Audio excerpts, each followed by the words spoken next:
Kailan ka mag-aasawa? Yan ang isa sa mga tanong. Kuminsan ng mga tao na bored na sa buhay nila.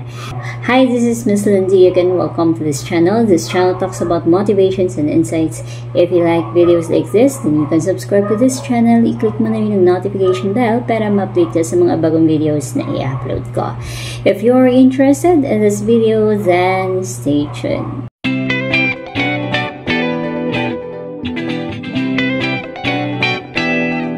Here are some things you have to consider. Kung nasa age ka na ng mga 20s or going to 30s or nasa mga 30s, then this video is for number 1 is status. No, titingnan mo yung status ng iyong partner, status ng boyfriend mo, ng girlfriend mo, vice versa naman yun. Mangilan-ilan kasi sa mga single talaga is breadwinner.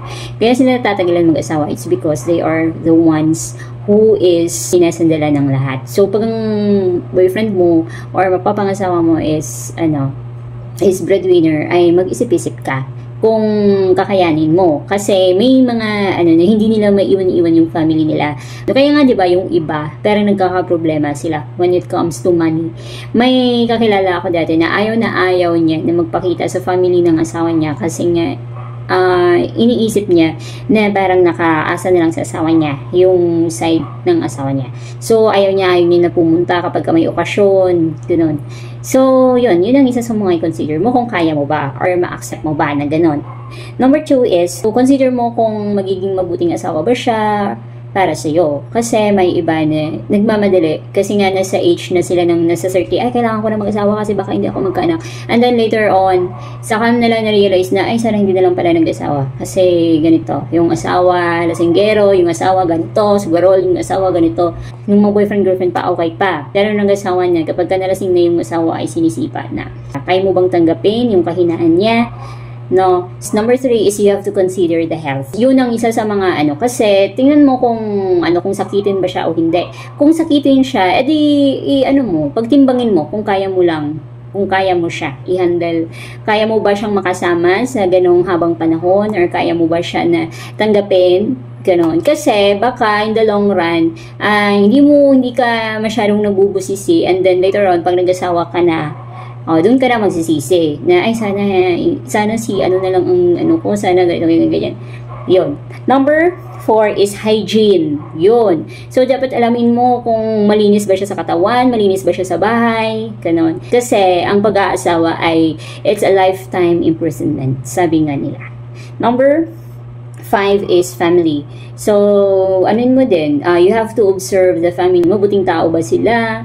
O dapat may background check ka. No, hindi naman yung busisihin mo talaga na, pero at least, yung bang may idea ka na, yung family nila ganito, yung family nila ganito. So, yun. So, dapat meron kang, kahit paano meron kang alam about sa family nila, sa family background. Asawa is a lifetime imprisonment. So, yun. Wala nang bawian. Hindi mo namasa sa uli yun. Kaya nga sinasabi na, it is better to break a heart than to break a home. Huwag ka mag-asawa ng dahil lang hirap ka sa pera. Huwag ka lang mag-asawa para sabihin mo na, mag-aasawa ako para nang sa ganoon may katuwang ako sa buhay. Totoo naman yun, no? Totoo naman yun na maganda rin na may katuwang ka sa buhay. Pero, ang masaklap kasi nangyayari kung minsan, may mga marriages kasi na hindi siya nag-succeed or hindi siya nag-click. So, after all na, imbis na ang hinahanap mo ay katuwang sa buhay, ang nangyari ngayon ay nagiging burden pa sa'yo. So, diba? Okay yung iba na, mag-aasawa ako ng afam, nang sa ganun ay maahon sa kahirapan. Diba? May mga ganong mindset at nagsucceed naman sila. Well, nasasabi nila yun kasi nagtagumpay na sila. Pero I don't think so kung masasabi nila yun kung hindi ganun ang buhay nila.